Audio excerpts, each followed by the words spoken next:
I have already told you this before, stepmother. But I will absolutely keep my promises to you in chapter 21, just put it out of your mind. Because I'm not going back, Lisa proclaimed. At least Emily refrained from becoming overly aggressive because she couldn't see her over the phone. Lisa, stepmother is also doing this for your own good, she stated with a slightly comforting tone of voice. The Carter family is perfect in every way, even though he's an idiot. At least he comes from a good family. Good times are ahead if you tie the knot with him. Upon becoming the young madam, you will be free to purchase anything you like, as you will no longer be subject to their family's influence. Your sick husband can't even control his own body temperature, let alone you, by that time. The Carter residence will be under your rule. Lisa snorted.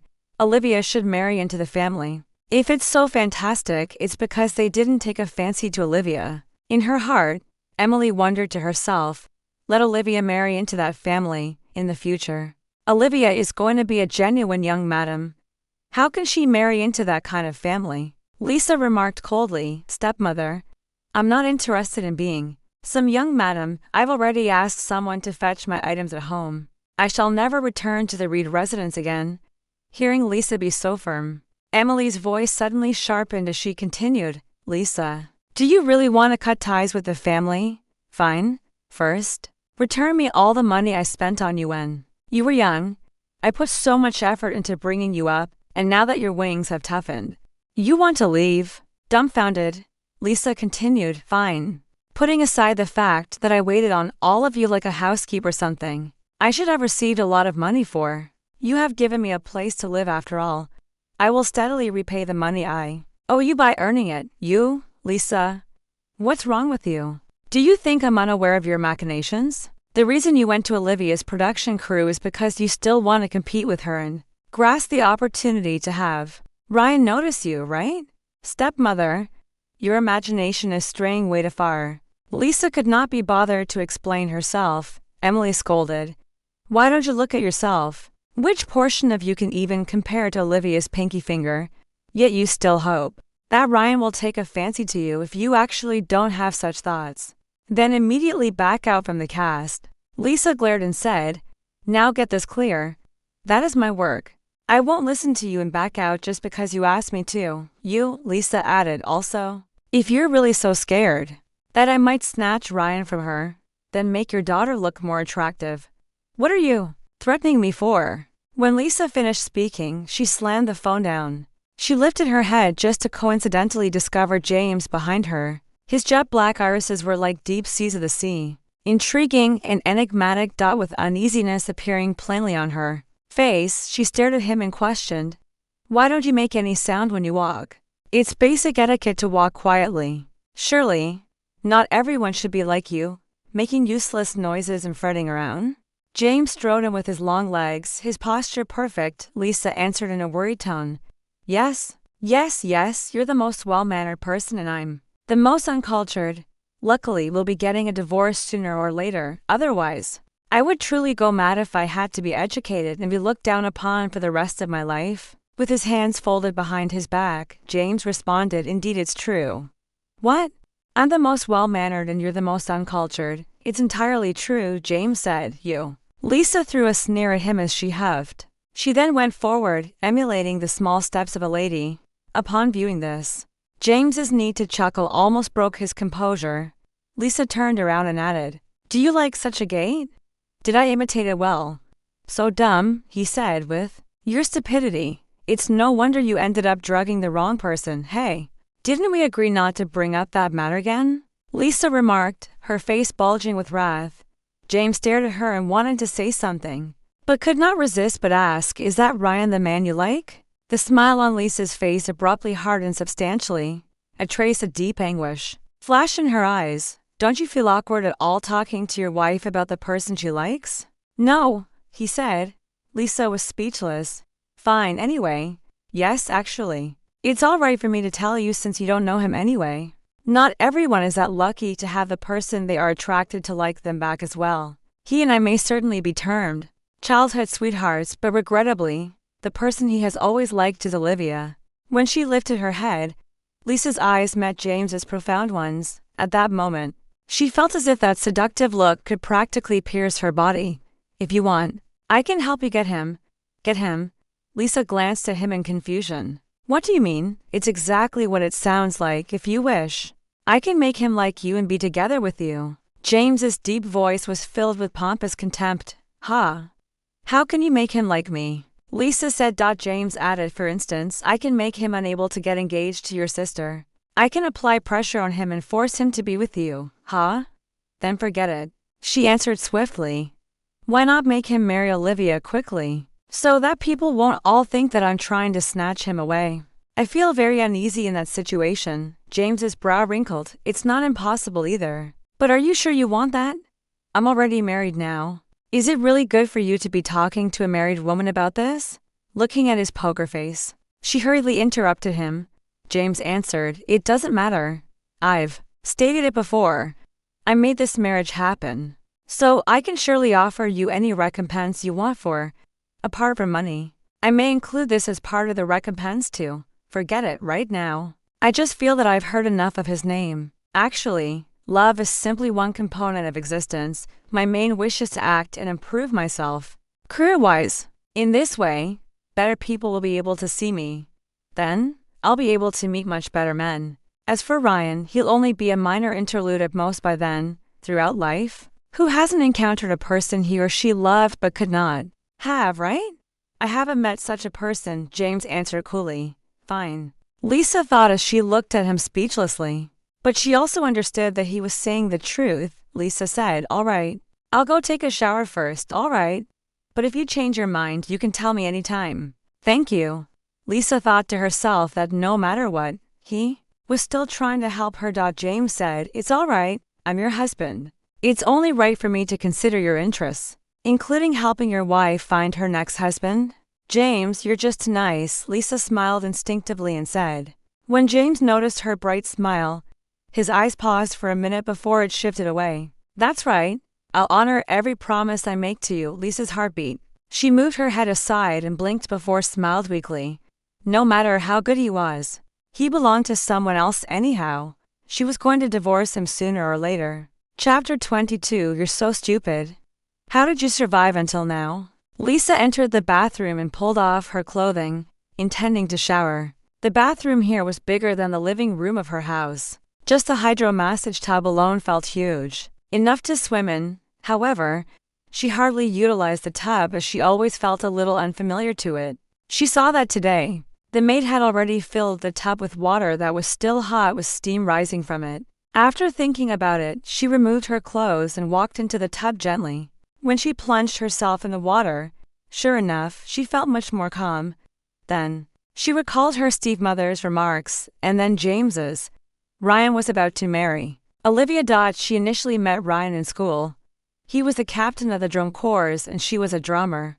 Because of an injury, he brought her back to the Carter residence. With his then small and feeble body, he carried her body that was slightly chubby went to baby fat on his back all the way home. When they approached the Carter residence, he was covered in sweat. The image tugged at her heartstrings, and at the time, she believed that he was a guy who treated her the best in this world. At that time, they were still primary school kids. He also began receiving frequent playtime invitations from the Carter family once they found that he was truly the second young master of the Hayes family, unexpectedly.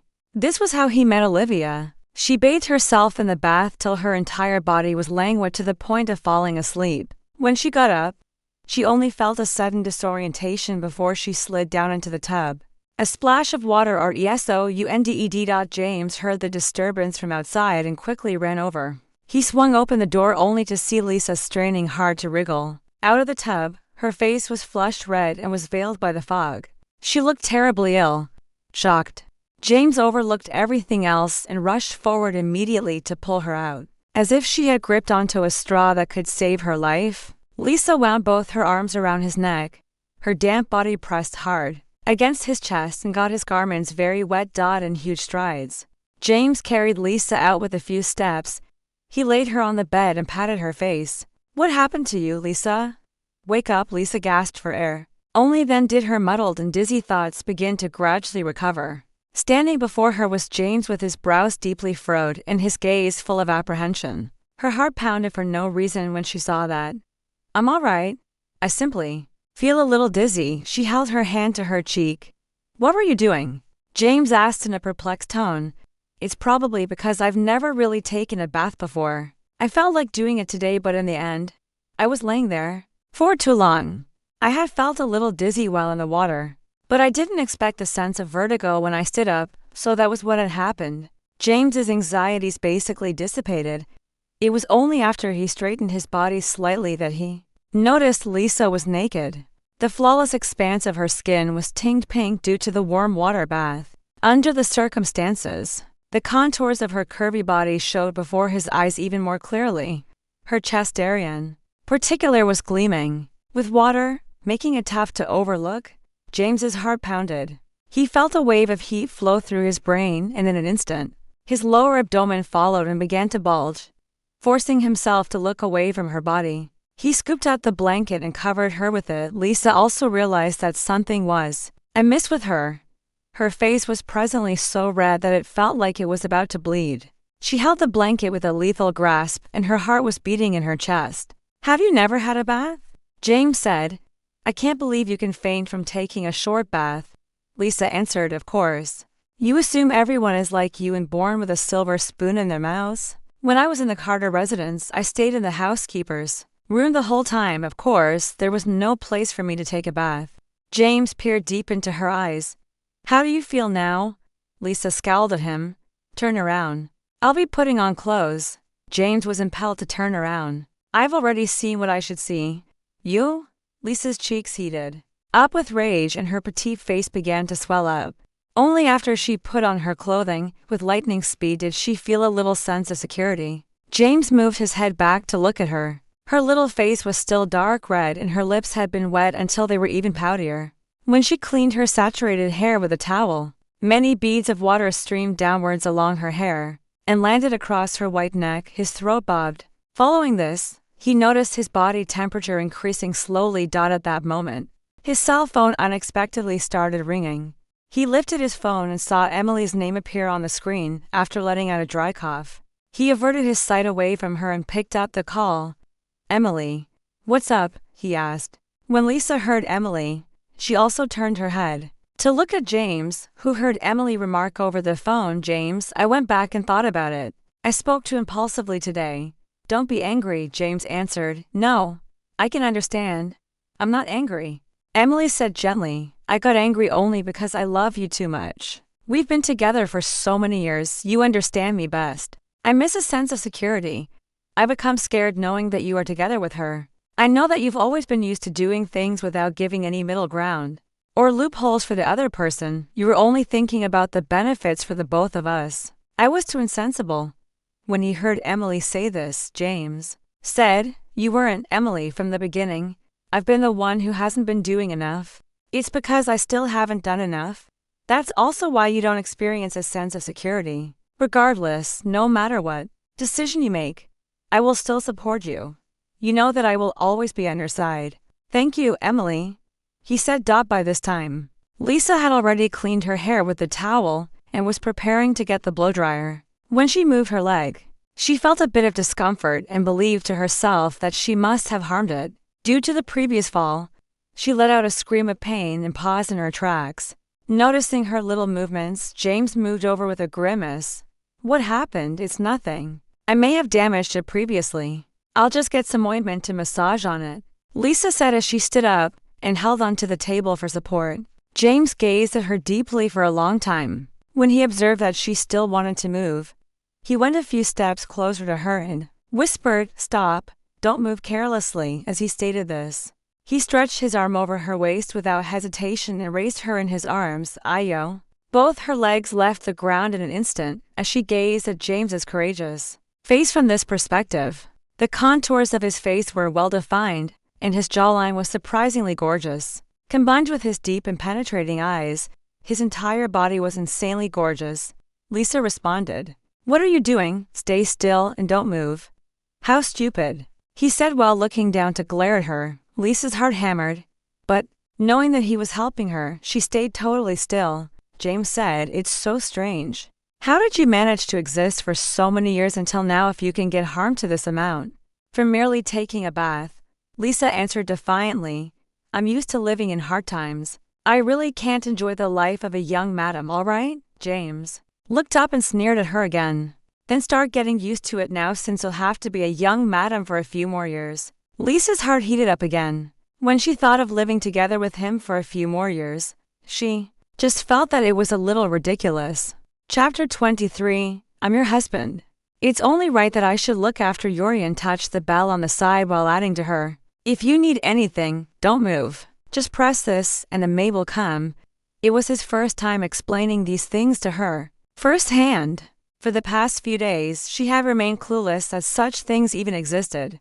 She gazed at the button at the head of the bed and murmured in astonishment, being rich is just great. You can lie on the bed for a whole day without moving and you still wouldn't die of hunger. Ryan gazed at her. Right now, you're also a rich person. I'm not at all, Lisa said. Ryan remarked, with a husband as wealthy as me, of course. You're a rich person. When Lisa heard this, she felt a tingling warmth in her chest. But then again, she remembered that it would only be for a few years. So she hesitated a moment before responding, forget it, if I actually grow to acclimated to it, then I won't be able to get used to living a terrible life once we divorce. Ryan gazed at her in frustration. You think too much, of course. Ryan paused for a minute, glanced at her and replied, don't worry. I'll pay you a significant chunk of money even after we divorce. I won't allow you to live a difficult life again. Upon hearing this, Lisa could not help but smile. We'll see what happens then. For some odd reason, Ryan felt annoyed by her statements. Then the maid came in. Ryan requested the maid to get him some ointment. Soon, the ointment was brought over. Just as Lisa was voicing her opinions about how life was so comfortable for rich people, Ryan had already crouched down and pulled up her leg with one hand. Shocked, Lisa struggled instantly and responded, there's no need, I'll do it myself. Don't move, Ryan frowned. He raised his head and gazed aggressively at this disrespectful woman. Ryan said, since you already fell, just stay still. Lisa could only freeze where she was. She watched on as he took the ointment carefully with his long and slender hands and gripped her ankle. With his head slightly inclined, he spread ointment on her ankle. She could not help but feel warm swelling in her chest. A serious man was undoubtedly more handsome. She felt that in his half-crouched pose, he simply looked extraordinarily sensual and appealing. She unknowingly smiled and replied, I can do it myself too. You're not used to being taken care of by other people either. He raised his head. Lisa answered, yes, I'm already used to looking after myself. Ryan glanced at her with his deep eyes. I'm your husband, it's clearly written in the agreement, apart from the fact that we shouldn't meddle with each other's love lives. We must live like a conventional couple in all other elements of marriage life. Lisa grinned as she stared at him. She immediately felt that there was in fact nothing wrong about marrying him, although his heart belonged to someone else. Their days together might still be termed comfortable and memorable. Ryan carefully rubbed the medicine on her. Although she was tall, she was not heavy at all. When he was carrying her earlier, he felt that she was incredibly light and practically weightless. When he looked again at her tiny and long legs, he felt even more strongly that she was incredibly thin. Her petite feet were dainty and lovely, and each toe was incredibly round and plump. As his fingers brushed lightly over them, it was as if his heart had likewise been touched lightly till it became numb. When Lisa realized that his movements had halted, she looked down and inquired, what happened? Is there a problem? Ryan raised his head. Oh, no. It's fine now. After diverting his focus away from her toes, he stood up and walked out holding the first aid kit. Lisa dropped her head and took a look at her wound. Ryan definitely did things carefully. Even the ointment was done beautifully. When Lisa saw this, she was genuinely captivated. Fortunately, there was only a little bruise on the wound. The next day, she was back to leaping and frisking around. Soon her television drama began filming. That day, Lisa headed to the filming site quite early. When she was done putting on her costume, the cast had already come one after another. Naturally, Nathan came quite late. The moment he entered, a loud and raucous swarm of people followed behind him. A little assistant at the side placed her head on her hands as she remarked in a love-struck tone, Nathan looks more handsome in person than on television. Yes, His face is much smaller in person, and his gaze is more alluring. Lisa lifted her head and took a peek. She felt he was really gorgeous. The Ryan family's genes were obviously good. It was soon Lisa's turn to go up front and conduct a dry run first. So she frantically lifted her dress and ran over. Wearing an antique costume was a little hard, especially because this was a production with a large budget that customized. Clothes were incredibly complex and ornate. It was quite difficult to simply walk with the clothing weighing heavy on their bodies. As Lisa hurried over noisily, she tripped on something in a moment of carelessness. Aya, you stepped on Sarah's dress. Lisa only noticed when she heard someone call out. When she looked back, she noticed Sarah raising her dress. She looked at Lisa and smiled, adding, "It's all right." Lisa apologized profusely and added, Sorry, Sister Sarah." Sarah gazed at Lisa. "You're the rookie acting as Chen Yahan?" Lisa replied promptly, "Yes, Sister Sarah." Sarah had an excellent temper. She touched Lisa's shoulder and remarked, "You're really not bad. I look favorably upon you. I'm cheering you on." Having gotten encouragement, Lisa stared at Sarah with intense satisfaction. "Thank you, Sister Sarah." Very shortly after, Sarah left, joined by her assistant and crew. The people behind her glanced at Lisa with lingering fear. "Why weren't you a little more careful?" Luckily, Sarah is known to be extremely mature and she has a good temper. Lisa's impression of her was extremely good as well. She nodded and continued, "Yes, she has a really good temper. No wonder she's so famous. In this industry, you don't only need a great face. It's also about social skills." Lisa finished recording her scenes fairly soon. Because filming had just began, the clips she had filmed were in bits and pieces. When she was done, she got herself a chair and found a place to relax and rest. She was a little actor, unlike others who had helpers and managers looking after them. On the other side, sitting alone felt incredibly comfy. She appeared quite serious as she read the script and pondered about the future narrative. Having just finished recording, Nathan looked around to discover Lisa sitting alone, with her head lowered while she read the material. He thought she looked really humorous. He signaled for them to stop and told his assistant, "I'm not going to the resting room. Is there space there? Shift the chair over there for me, and I'll sit there." The assistant stopped before stating nervously to Nathan, "Nathan, that's the resting area for small actors. I'm a small actor too. Do what I instruct you to do. Don't spout useless nonsense," Nathan said while already starting to walk over. "Hey, Lisa." He bowed his head and beckoned her. Lisa raised her head. When she saw that it was Nathan, she was surprised and quickly stood up. "Senior Nathan, hey, don't move. Don't move. Sit down, we have scenes together later. I came to rehearse the lines with you." "Oh, okay, Senior Nathan.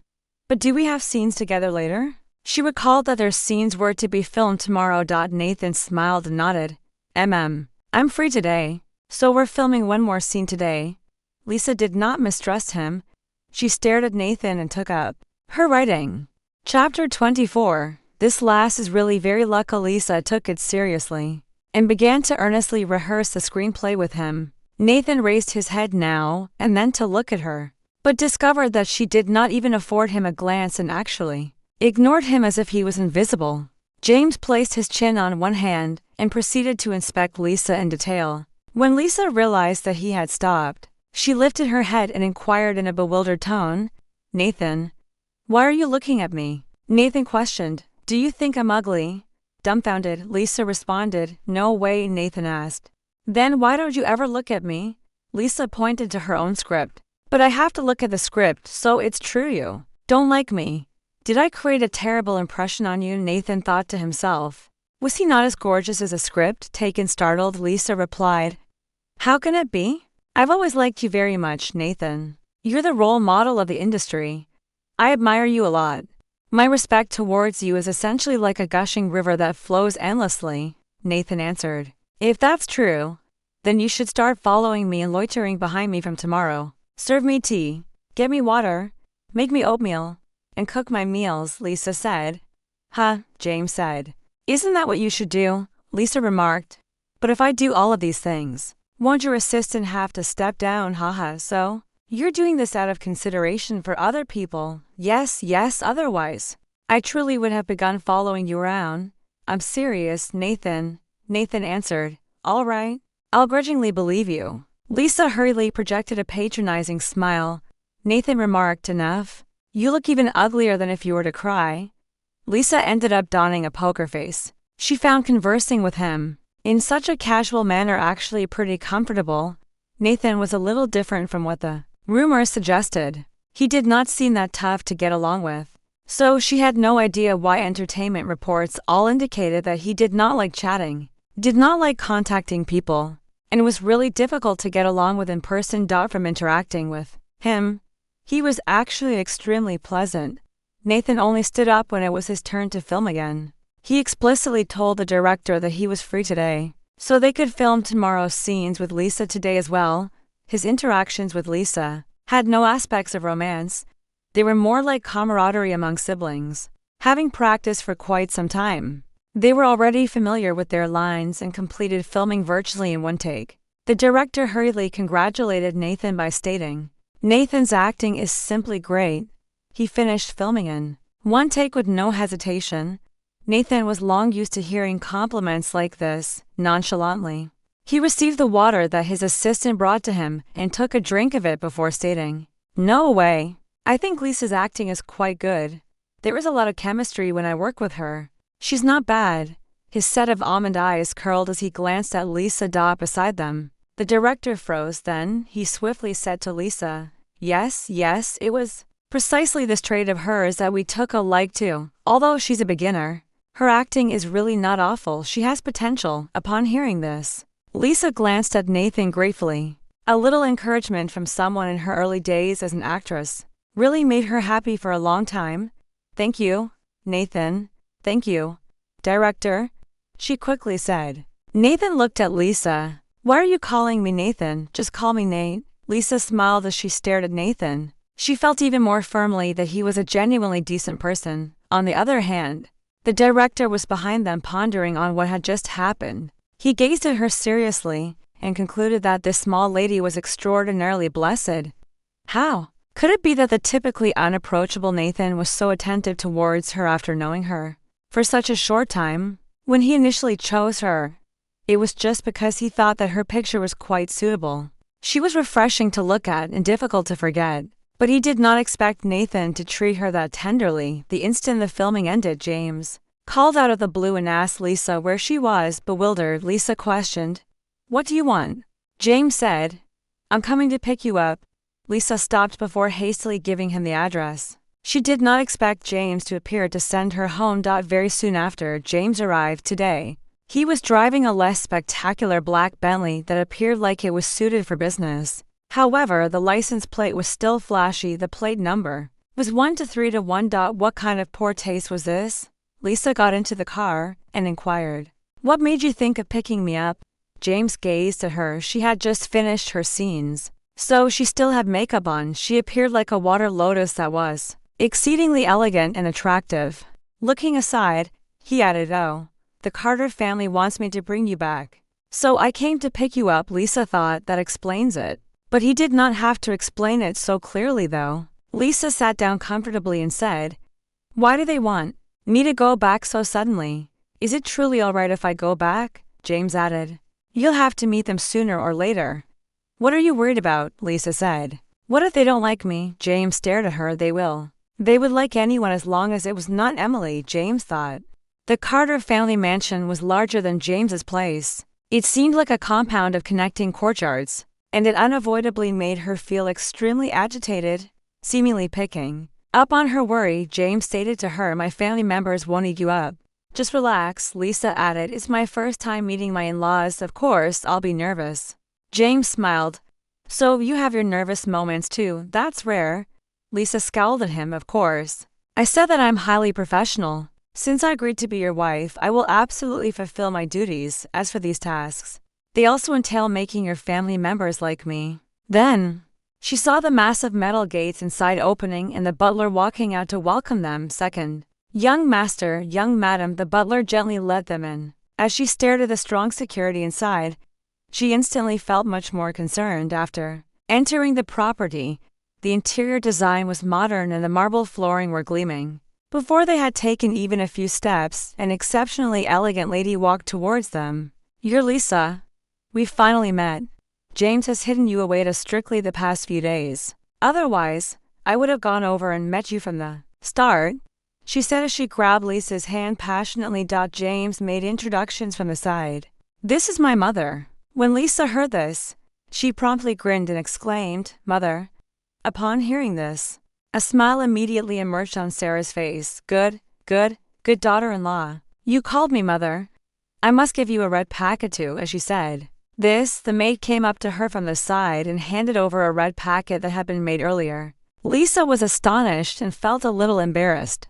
James only stood there and silently nodded to her. She could only take it as she thought to herself, "This is probably a formality in their household." Thus, she grinned and answered, "Thank you, Mother." Okay, come, let me introduce you to everyone." Sarah drew Lisa aside and presented her to an old man with a head of white hair who appeared dignified at first impression. She told Lisa to address him grandfather. Lisa followed suit and called him grandfather. She also heard James gently call him grandfather from the side soon after. Her hands were loaded with another stack of red packages. Richard gazed at Lisa. Although it was their first time meeting, his stare locked on her eyes in contentment before he nodded and remarked, "Nice lady, live well with James." Chapter 25, I spoiled it. "So it must be mine. Bring young madam downstairs to change her clothes first," Sarah stated again from behind him as he spoke this. "James lacks consideration. What a pain it would be for her to wear this at home. Her clothes are too snug." The maid swiftly and politely guided Lisa to her changing room. From inside, James overheard Richard remark, "This lady is not bad," and then he saw her depart. James asked, "Do you think Emily isn't bad because it's not her?" James caught Richard's eye. "She exudes an air of effortless beauty the moment you lay eyes on her. She's a good woman. That Emily of yours is like heaven on earth compared to the other." Sarah also grinned and remarked, "Yes, I like this last from the moment I saw her. Your grandfather has never complimented anyone. If he says she's good, she must be extremely good." Sarah's remarks were truly true. Richard was critical towards individuals. He would not easily hand out compliments. It was exceedingly uncommon that Lisa could persuade Richard open his mouth and give her a compliment. James did not imagine that Lisa would so effortlessly capture the affection of his family members. Sarah just answered, "Since you're here anyway, just stay for the night." Lisa was shocked. She swiftly looked towards James, but did not anticipate him to answer without any hesitation, "Okay." At that moment, Lisa simply felt a string of question marks flying over her consciousness. It was only after James carried Lisa into his room and Lisa watched the two doors close that she lifted her head and asked James, "Why do we have to stay here?" James responded, "Is there anything inappropriate about staying here?" "Of course. I'm so unused to staying here." James gazed at her. "What else can we do? If we tell them that we want to return home, want to draw a bit of attention to what we're trying so hard to hide," Lisa added, We can say that we're blissful newlyweds and we make too much noise at night, so we're worried about disturbing them." James replied, "The room is completely soundproof. There is no such problem." Lisa was totally speechless as she gazed at him. She thought to herself, that was exactly what she meant. In any case, it would have been wiser to find any random reason. But instead, he had replied so gravely. Lisa could only gaze at him before turning her head to sweep her eyes across the room. Its size could not compare to that of the main mansion. It was a suite with a bedroom within. There was a small study area outdoors, a big executive chair, and no couch. Lisa held her forehead gloomily and wondered about how they were to sleep for the night. However, James had already removed his jacket. He looked at the bed and replied to her, "I'll sleep on the floor tonight. You sleep on the bed." Upon hearing this, Lisa's heart skipped a beat. She did not expect him to explicitly offer sleeping on the floor. It made her a little touched, but she was also humiliated. "Why don't I sleep on the floor anyway? I merely need to lie on extra blankets." As she stated this, she moved to the wardrobe and opened it. She discovered rows of his varied garments hanging inside. She decided that they were incredibly gorgeous and looked extremely expensive. However, there was not a single blanket. Goodness, his family must have done this on purpose. Refusing to believe it, Lisa remarked. I probably can't sleep on the floor. There's only one bed. So why don't we ask someone to send in another set? Are you trying to tell them? Clearly that we sleep on separate beds. Then what do we do now? Upon observing her eagerness to keep her distance from him, James could not help but feel a little offended. He removed his jacket and threw it immediately upon the bed. He said, I don't care what you do. But I'm going to sleep anyway. Lisa gazed at him. This gentleman had merely indicated earlier that he would sleep on the floor. But now that he realized that there were no covers, he was about to fight for the bed. No. I want to sleep on the bed too. You were the one who insisted on staying here. So think of a method to fix this. She could not believe that he could not address these challenges. As she stated this, she leaped onto the bed directly, burrowed into the sheets, and rolled back and forth once across the bed. Then, she lifted her chin towards him with a look full of defiance. Right now, the bed is completely covered with my smell, the bacteria on my body, and everything else. Do you still want to sleep here? While saying this, she even licked her palm and spread it all over the sheets as she refused to be surpassed. James's face clouded. Lisa, what are you doing? Lisa lifted her head. What? You haven't seen how dogs claim their territory? They merely piss on it to prove that it's theirs. I'm doing the exact same thing right now. Now, this bed is mine. James pointed at the blanket. I'm referring to what you were doing just now, wiping off my drool.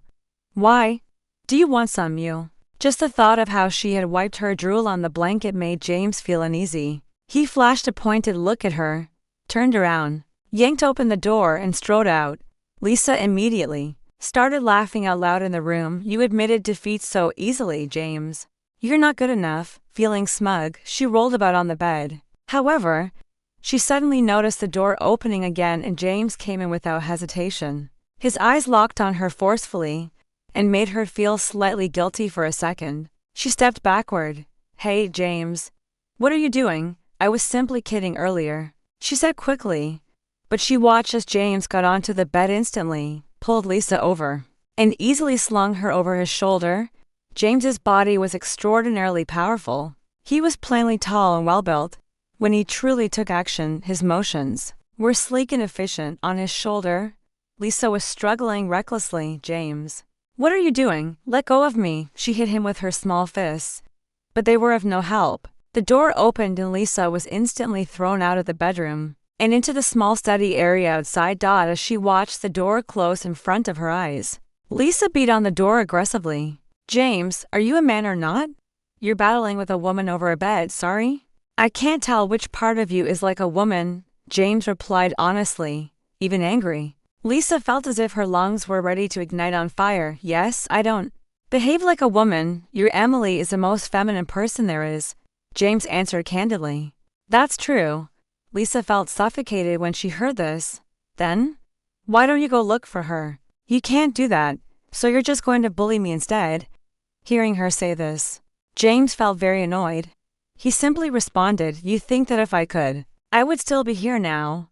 You outside. Lisa stared at her surroundings. There was simply a gigantic executive chair that was impossible for her to sleep on. On the other side, the high-quality carpet was quite pleasant. She sat down on it and tested it out.